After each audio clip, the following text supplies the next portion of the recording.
পুরো রমজান মাস জুড়ে নর্মাল ফ্রিজে ও ডিপ ফ্রিজে কিভাবে বেগুন সংরক্ষণ করবেন তার সঠিক পদ্ধতি শেয়ার করব আজকের ভিডিওতে। হ্যালো এভরিওয়ান, আসসালামু আলাইকুম। রমজান মাসে ইফতারিতে বেগুনি না হলেই চলেই না আমাদের, কিন্তু রমজান মাসে বেগুনের দাম থাকে কয়েক গুণ বেশি। তাই কম দামে বেগুন কিনে সংরক্ষণ করে রাখতে পারেন পুরো রমজান মাস জুড়ে। বেগুন কেটে কিভাবে সংরক্ষণ করবেন তার সঠিক পদ্ধতিও শেয়ার করব, এবং নর্মাল ফ্রিজে কিভাবে সংরক্ষণ করলে 1 মাস পরেও বেগুন নষ্ট হবে না সেটাও শেয়ার করব। আশা করি আজকের ভিডিওটি আপনাদের অনেক উপকারে আসবে। তো চলুন দেখে নিই।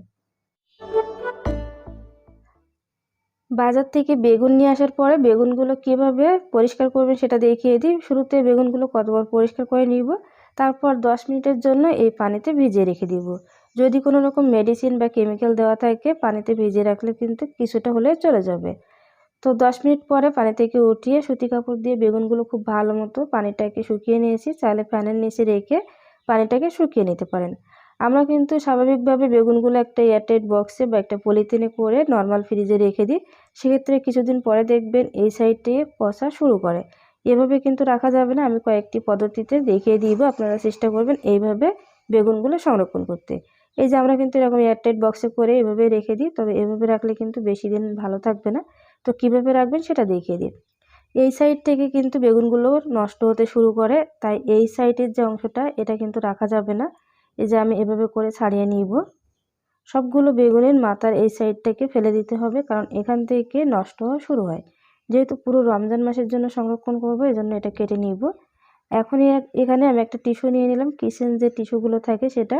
তারপর এভাবে করে 2টা বেগুন নিয়ে পেঁচিয়ে খুব ভালো মতো এটাকে মুড়িয়ে নিব। আপনাদের হাতের কাছে যদি টিস্যু না থাকে সেক্ষেত্রে কিন্তু আপনারা বাসায় যে বাচ্চাদের খাতা থাকে বা পেজ থাকে সেটা নিতে পারেন, বা কোনো রকম খবরের কাগজ নিলেও কিন্তু হবে। আর যদি কোনো রকম কাগজ নাও থাকে সেক্ষেত্রে আপনারা যে শপিং ব্যাগ আছে শপিং ব্যাগের ভিতরে মুড়িয়ে তারপর একটা বক্সে রাখতে পারেন। তো এই যে আমি একটা একটা করে কিছুটা মুড়িয়ে নিব এবং একসঙ্গে 2টা করেও মুড়িয়ে নিয়েছি। আর চাইলে কিন্তু এরকম কাগজ দিয়ে মুড়িয়ে নিতে পারেন। দেখুন আমি আপনাদেরকে একটু দেখিয়ে দিই। এভাবে করে যদি কাগজ দিয়ে বা টিস্যু দিয়ে মুড়িয়ে নেন সেক্ষেত্রে কিন্তু ফ্রিজে রাখার পরে কোনো রকম আর গায়ে পানি জমবে না। আর পানিটা যদি না জমে সেক্ষেত্রে কিন্তু বেগুনগুলো নষ্ট হবে না। আপনারা ফ্রিজে যে কোনো জিনিস রাখেন না কেন দেখবেন যে 1 সপ্তাহ 2 সপ্তাহ পরে বেগুনের গায়ে বা যে কোনো জিনিসের গায়ে পানি জমা হয়। পানিটা যদি সরাসরি গায়ে লাগে সেক্ষেত্রে কিন্তু জিনিসটা নষ্ট হয়ে যায়। তো দেখা যায় যাদের ফ্যামিলিতে অনেকগুলো মেম্বার্স আছে তাদের কিন্তু বেগুনের পরিমাণটা অনেক বেশি লাগে। সেক্ষেত্রে তো এভাবে টিস্যু দিয়ে বা কাগজ দিয়ে মুড়িয়ে রাখা সম্ভব না। তারা চেষ্টা করবেন এভাবে একটু টিস্যুতে যে কোনো তেল নিয়ে এভাবে একটু বেগুনের গায়ে মাখিয়ে নিতে। সেক্ষেত্রে কিন্তু আর টিস্যুতে বা কাগজ দিয়ে মুড়িয়ে নেওয়ার কোনো প্রয়োজন হবে না। এভাবে বেগুনের গায়ে তেল মাখিয়ে আপনার এয়ারটাইট বক্সে বা পলিথিনের ভিতরে রেখে দিলে কিন্তু 1 মাস অনায়াসে ভালো থাকবে। তো আমি যেহেতু অল্প সংরক্ষণ করবো এজন্য কাগজ দিয়ে মুড়িয়ে নিয়েছি। এখন এয়ারটাইট বক্সে দিয়ে দিব। এয়ারটাইট বক্সে রাখার পরে উপরে একটা কাগজ দিয়ে দিব। সেক্ষেত্রে পানিটা কিন্তু সরাসরি বেগুনের গায়ে লাগবে না, শুরুতে কাগজটা ভিজে যাবে। আপনারা অবশ্যই 1 সপ্তাহ বা 2 সপ্তাহ পরে চেক করবেন যে ভিতরে কোনো রকম পানি জমা হয়েছে কিনা। যদি পানি জমা হয় অবশ্যই কাগজটা চেঞ্জ করে দিতে হবে। তো সেমভাবে আমি এই কালো বেগুনগুলো কিন্তু সংরক্ষণ করে রেখে দিয়েছি, সেটা আর দেখালাম না।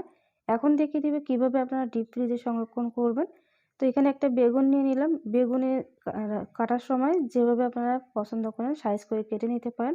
আমি কিছুটা গোল করে কেটে নিয়েছি এবং কিছুটা লম্বা করে কেটে নিব।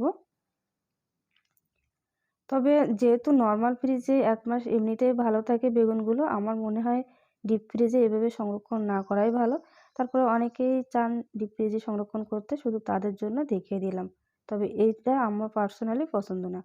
তো এভাবে করে বেগুনগুলো কেটে সাথে সাথেই কিন্তু পানিতে ভিজিয়ে রাখতে হবে, তা না হলে পানিতে না রাখলে বেগুনগুলো কালো হয়ে যাবে। তো পানির থেকে উঠিয়ে আবারও পানি দিয়ে দিলাম, সাথে এখানে দিয়ে দিব সামান্য একটু খাবার সোডা, সামান্য একটু দিয়ে দিলাম হলুদ। আরেকটা উপকরণ দিব সেটা হলো এখানে দিয়ে দিব চিনি। কোনোভাবেই কিন্তু লবণটা দেওয়া যাবে না। 10 থেকে 15 মিনিট মতো এই পানিতে ভিজিয়ে রেখে সেখান থেকে উঠিয়ে আমি একটা সুতি কাপড়ের উপর রেখে পানিটাকে উপর থেকে তাওয়াল দিয়ে মুছে নিয়েছি। এখন এটাকে 1 ঘন্টার জন্য ডিপ ফ্রিজে রেখে দিব। ডিপ ফ্রিজ থেকে বের করে এখন একটা এয়ারটাইট বক্সে রেখে দিব।